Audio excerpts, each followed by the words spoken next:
સૌથી પહેલા તો બધાને ગુડ મોર્નિંગ. કેમ છો બધા? સાચું મજામાં છો કે અમથામણા કરો છો? ઓકે. આપણને બધાને ઘણીવાર ફરિયાદ હોય કે સર અમને યાદ નથી રહેતું, અથવા તો અમને ભૂલી જવાય છે સતત, મતલબ આપણને કાં તો યાદ નથી રહેતું, કાં તો ભૂલી જવાય છે, લખીએ છીએ છતાં યાદ નથી રહેતું. તો બે ત્રણ ટિપ્સ આપું છું તમને, છે તમે યાદ રાખો. બેટા, જો તમારે ભણેલું યાદ રાખવું હોય, શું કરવું હોય? તો સૌથી પહેલું કામ કરવાનું છે, જ્યારે તમને સાહેબ કે બેન ભણાવે ત્યારે તમારે મસ્ત એક્ટિવ રહીને ધ્યાન આપવાનું છે. પહેલું શું કરવાનું બેટા? ધ્યાન આપવાનું. શું કરવાનું છે પહેલા?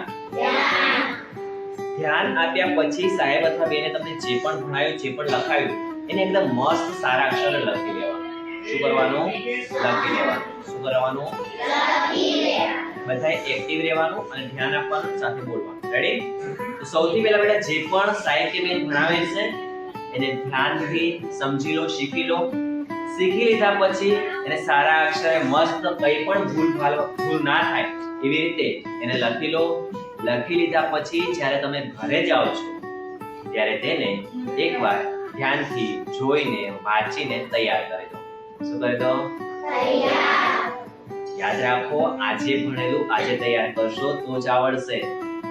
2-5 દિવસ પછી તમે જોશો તો કદાચ ભૂલી જવાશે. પણ જો તમે આજે સાહેબે જે તમને ભણાવ્યું એ તમે ધ્યાનથી સમજ્યા, શીખ્યા, પછી એને તમે ધ્યાનથી લખી લીધું અને ઘરે જઈને જોઈને તૈયાર કરી દીધું, તો એ તમને આરામથી યાદ રહી જશે.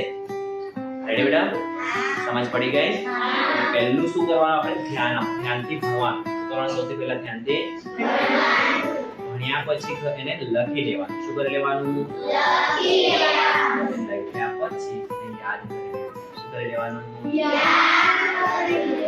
યાદ કર્યા પછી એને છોડી ના દેવાનું. સમયે પુનરાવર્તન કરવાનું. એટલે આજે આપણે ભણ્યા, 2 દિવસ ફરી એકવાર નજર મારી લેવાની, અઠવાડિયા પછી એકવાર જોઈ લેવાનું, 15 દિવસ પછી એકવાર જોઈ લેવાનું, મહિના પછી એકવાર જોઈ લેવાનું. એટલે એ આપણને ભૂલાય નહીં. રેડી બેટા?